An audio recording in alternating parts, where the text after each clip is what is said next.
Today's I'm going to teach you one of the most famous topic of the 20th century, that is democracy.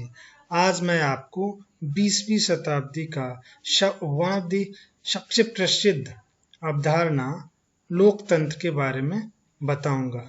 जैसे लोकतंत्र बोलते हैं तो लोकतंत्र बोलते ही आपके दिमाग में बहुत सारी बातें चलती लगती है कि भारत एक लोकतांत्रिक देश, India is a democratic country, America the United states of America is a democratic country, most of the developed world, or better to say the European world, is our democratic country। तो बोलते बोलते आपको लगता है कि ये सभी लोकतांत्रिक देश है। तो ये लोकतांत्रिक देश में लोकतंत्र जो शब्द है उसका मतलब क्या, तो डेमोक्रेसी जो वर्ड है उसका मतलब क्या है। चाहे भारत को हम अगर लोकतांत्रिक देश बोलते हैं, या अमेरिका को बोलते हैं, या फ्रांस, ब्रिटेन, जर्मनी को बोलते हैं, तो लोकतंत्र शब्द का मतलब क्या, ये समझना जरूरी है। तो जैसे हम बात करते हैं डेमोक्रेसी की, तो डेमोक्रेसी वर्ड की उत्पत्ति जो है वो एंशिएंट ग्रीस में हुआ है। तो इस सब को समझने के लिए ग्रीक वर्ड के हिसाब से ये कैसे बना, उसके बनावट को भी समझना पड़ेगा। जैसा कि हम कह सकते हैं कि democracy is derived from the Greek word Kratos and demos, and here the meaning of kratos is rule or power, and the meaning of demos is people, or in other way, or in other meaning can be the poor or the many। इस प्रकार हम ये कह सकते हैं कि लोकतंत्र शब्द की उत्पत्ति प्राचीन ग्रीस में हुआ है, और ये शब्द ग्रीक वर्ड से उत्पन्न हुआ, जहां ग्रीक वर्ड में दो शब्द मिलकर ये बना है, एक क्रेटोस और दूसरा डेमोस। जहां क्रेटोस का मतलब होता है शक्ति या शासन, और डेमोस का मतलब होता है लोग, जिसमें कुछ लोग भी बोल सकते हैं या गरीब लोग भी बोल सकते हैं। तो इस प्रकार अगर the literal meaning of democracy is what the rule by the people, इस प्रकार लोकतंत्र का जो शाब्दिक अर्थ है वह है लोगों द्वारा शासन। जैसा कि आप लोग जानते हैं कि हर शब्द का एक लिटरल या शाब्दिक अर्थ होता है, लिटरल मीनिंग या शाब्दिक अर्थ होता है। उसी प्रकार डेमोक्रेसी का जो लिटरल मीनिंग था वह लोगों द्वारा शासन। अब आगे जो चर्चा करेंगे इसके अर्थ के बारे में समझेंगे, क्योंकि इस चैप्टर में डेमोक्रेसी के अर्थ और उसके डेफिनेशंस के बारे में चर्चा करेंगे, और अभी अभी मैंने इसके शाब्दिक अर्थ की चर्चा कर दी है। जैसा कि अभी मैंने बताया कि किसी भी वर्ड का, स्पेशली इंग्लिश वर्ड का, most of the English words का जो मीनिंग होता है वो ग्रीक ओरिजिन से होता है, इसलिए उसका जो ग्रीक ओरिजिन के हिसाब से, ग्रीक शब्द के हिसाब से उसका जो एक निश्चित मतलब होता है, एक निश्चित मीनिंग होता है, एक निश्चित अर्थ होता है। इसका कतई मतलब नहीं है कि उस निश्चित मतलब के अलावा उसका और अर्थ नहीं हो सकता। उसी प्रकार लोकतंत्र शब्द का जो शाब्दिक अर्थ, उसके ग्रीक ओरिजिन के कारण जो एक शाब्दिक अर्थ है वो लोगों द्वारा शासन है। अब इसके एक ब्रॉडर, एक व्यापक अर्थ होता है, उसको अर्थ को बारी बारी से समझेंगे। अगर हम उसके अर्थ को समझें तो पहला अर्थ क्या है कि डेमोक्रेसी एक ऐसा सिस्टम है, एक ऐसा व्यवस्था है जहां जो शासन है वहां के गरीब और वंचित लोग चलाते हैं। गरीबों और वंचितों द्वारा चलाया जाने वाला एक सिस्टम है, शासन प्रणाली है। अगर इस हिसाब से देखें तो भारत, जहां बोला जाता है कि 60 से 70% आबादी यहाँ गरीब है, उसमें बहुत सारे वंचित है, मार्जिनलाइज्ड है, डिसएडवांटेज्ड कंडीशन में है। तो अगर समझा जाए तो यहाँ के गरीब और वंचित को अमीरों के बराबर वोट देने का अधिकार है, मतलब एक तरह का राजनीतिक समानता, पॉलिटिकल इक्वलिटी है। तो इस प्रकार भारतीय व्यवस्था को हम गरीबों और वंचितों द्वारा शासन चलाए जाने वाली एक लोकतांत्रिक व्यवस्था कह सकते हैं। अगर अगले मीनिंग की तरफ जाएं तो ये भी बोल सकते हैं कि ये जो इसमें क्या होता है कि जनता, जो लोग होते हैं, अपने सरकार को बनाने के लिए, सरकार को चलाने के लिए सीधे प्रतिनिधि चुनते हैं और वो लगातार चलते रहते हैं।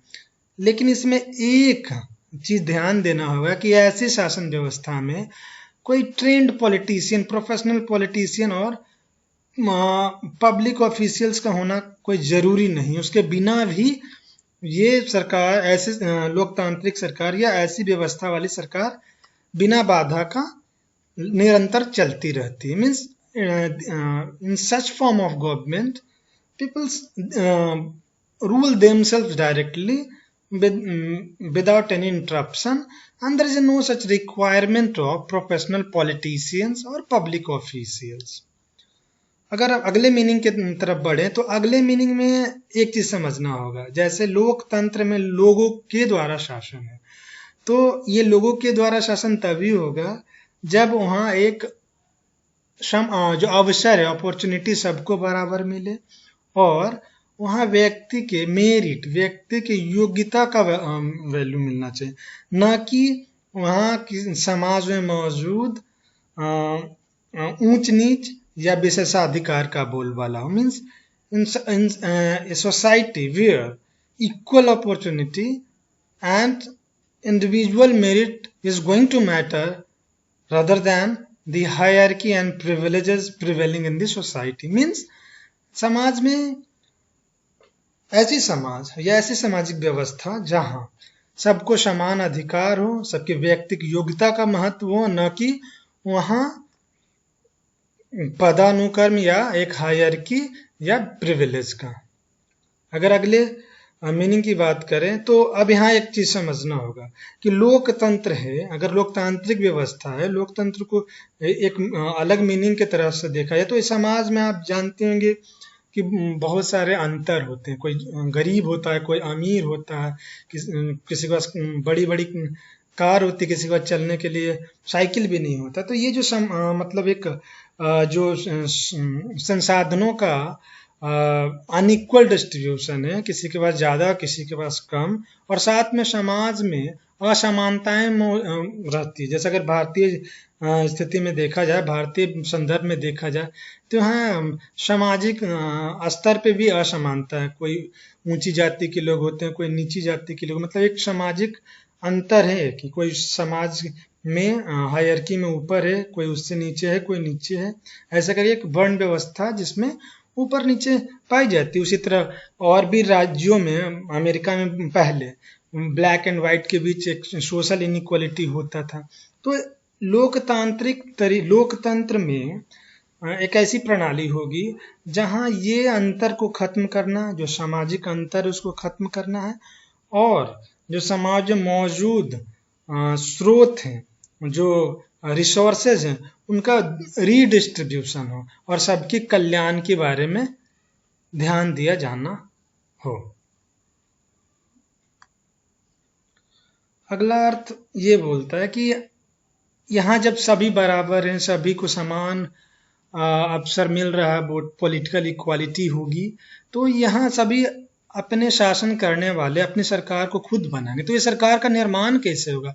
इस सरकार के निर्माण का जो तरीका होगा वो प्रिंसिपल ऑफ मेजॉरिटी रूल के हिसाब से, मतलब जो सभी लोग मिलके बहुमत से, मेजॉरिटी से जिस डिसीजन का या जिस सिद्धांत का समर्थन करेंगे वही समाज में चलेगा, उसी का वही नियम बन के सब पे लागू होगा। मतलब शासन के सिद्धांत के आधार पे, तो शासन का जो सिद्धांत होगा, जो प्रिंसिपल्स ऑफ रूल होगा, वो बहुमत के आधार पे होगा। Means A system of decision making based on principle of majority rule. मतलब मेजॉरिटी रूल मेन फैक्टर होगा। अगर 2000 लोग हैं तो 2000 या 100 लोग हैं तो 100 लोग में से 51 लोग अगर किसी सिद्धांत का समर्थन कर देते हैं या किसी डिसीजन का समर्थन कर देते हैं, तो वही डिसीजन जिस पे जो समर्थन मिलता है वो सभी 100 लोगों पे लागू होगा, जबकि 49 लोग उसका समर्थन नहीं भी कर रहे हैं तो भी। इस प्रकार ये system of decision making based on the principle of majority rule होगा। अगले मीनिंग को देखते हैं तो ए सिस्टम ऑफ रूल, मतलब एक ऐसा सिस्टम जहां आप एक चीज देख सकते हैं, जैसे मैंने अभी बताया कि 100 लोग में से 51 लोग क्या किए या 70 लोग क्या किए, एक पार्टिकुलर सिद्धांत या एक पार्टिकुलर निर्णय के समर्थन में आ जाते हैं, और इस निर्णय के समर्थन में आते हैं, और जो 30 लोग जो इस निर्णय और इस सिद्धांत के विरोध में थे उनका समर्थन नहीं करते हैं, फिर भी जो नियम और जो निर्णय होगा वो सब पे लागू होगा।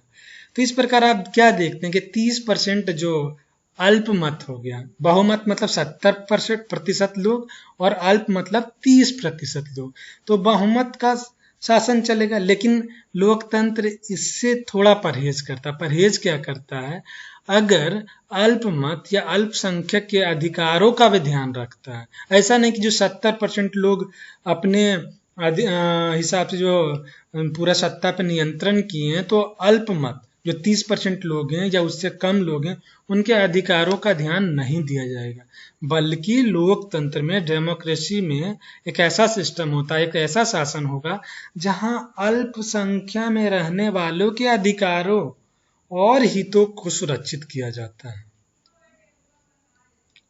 अगला जो अर्थ हम देख सकते हैं, जैसा कि मैंने बताया आपको कि यहाँ क्या होता है कि सबको समान अवसर मिलेगा, एक मेरिट के आधार पे सब एक दूसरे के सबको समान अवसर होगा, मतलब पॉलिटिकल इक्वलिटी होगा, सबका मेरिट का वैल्यू होगा समाज में। तो अगर ऐसी बात है तो पब्लिक ऑफिसेज, यहाँ जैसे हम पब्लिक ऑफिस बोलते हैं, तो जैसे आप पब्लिक ऑफिस प्रेसिडेंट का ऑफिस बोल सकते हैं, प्राइम मिनिस्टर का ऑफिस बोल सकते हैं, चीफ मिनिस्टर का ऑफिस बोल सकते हैं।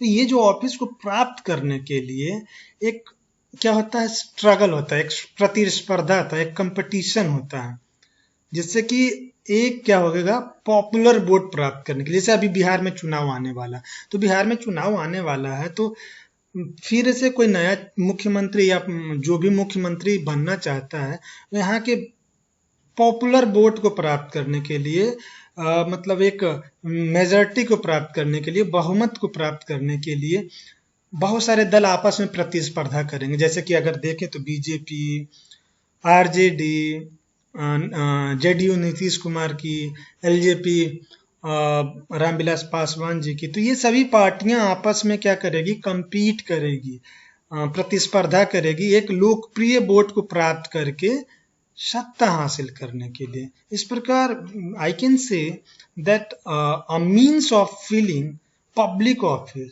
through a healthy competition to gain popular votes of the people of the region or better to say a country। इस प्रकार हम कह सकते हैं कि लोकतंत्र में एक ऐसा व्यवस्था होता है जहां पब्लिक ऑफिस को प्राप्त करने के लिए, सार्वजनिक कार्यालयों में मतलब कुर्सी को हथियाने के लिए, प्राप्त करने के लिए एक लोकतांत्रिक तरीके से आपस में प्रतिस्पर्धा, compete करके चुनाव में लोकप्रिय वोट प्राप्त करके शासन प्राप्त करना है। अगला जो मतलब है और जो अगला जो अर्थ है लोकतंत्र का, आप समझिए। जैसा कि बताया कि आप जानते होंगे कि बहुत सारे पॉलिटिक्स में एक्टिव होते हैं, क्योंकि उनको एमएलए, एमपी, नेता, मंत्री, विधायक सब कुछ जो बोल सकते हैं, एमएलए, एमपी या मिनिस्टर बनने के लिए वो पॉलिटिकली एक्टिव रहते हैं, या बहुत तरीके, बहुत इंटरेस्ट होते हैं कि मुझे कुछ प्राप्त करना, पॉलिटिकल ऑफिस प्राप्त करना, या मंत्री बनना, विधायक बनना, सांसद बनना। तो यहाँ बहुत सारी आबादी ऐसी होती है जो इन पॉलिटिकल एक्टिविटी में डायरेक्टली पार्टिसिपेट ही नहीं करती। अगर हम वोट देने के अधिकार को साइड कर दें, तो अगर वोट देने के अधिकार को साइड करते हैं और उसको अगर पॉलिटिकल पार्टिसिपेशन का एक टूल है वो, लेकिन अगर उसको हम साइड करते हैं, उसके अलावा अन्य गतिविधियों में ज्यादातर लोग राजनीतिक रूप से एक्टिव नहीं होते हैं। तो अगर वो नहीं है तो क्या उनको भी सुरक्षा दिया जाएगा, उनके हितों की भी रक्षा, या दूसरे शब्दों में कहा जाए कि ठीक है पॉलिटिकली एक्टिव हैं वो लोग, अगर जो ही वोट दे रहे हैं, जो वोट नहीं देते हैं, जो वोट नहीं देते हैं या नहीं दे पा रहे हैं, तो इसका मतलब ये नहीं है कि इस व्यवस्था में उनको नज़रअंदाज किया जाएगा। मतलब एक ऐसी व्यवस्था है जहां जो लोग पॉलिटिकल लाइफ में अपनी भागीदारी नहीं भी निभाते हैं, उनके हितों की भी रक्षा की जाती है। तो इस प्रकार मैंने आपको बताया कि इसका जो एक व्यापक अर्थ क्या हो सकता है लोकतंत्र का। लोकतंत्र एक व्यवस्था हो सकता है, एक समाज हो सकता है जहां क्या हो सकता है, सबको पॉलिटिकल इक्वलिटी मतलब राजनीतिक समानता होगी और उस आधार पे सबको बराबर अवसर मिलेगा और व्यक्ति मेरिट के आधार पे वो अपने शासन करने वालों को चुनेंगे। एक इलेक्शन होगा जहां पे मतलब हेल्दी कंपटीशन के द्वारा एक पॉपुलर वोट प्राप्त किया जाएगा और मेजॉरिटी के हिसाब से वहां सिद्धांत का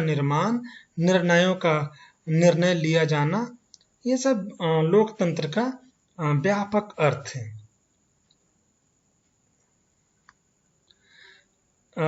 इस वीडियो के अंत में एक सबसे प्रसिद्ध डेफिनेशन है लोकतंत्र का, उसकी चर्चा करेंगे।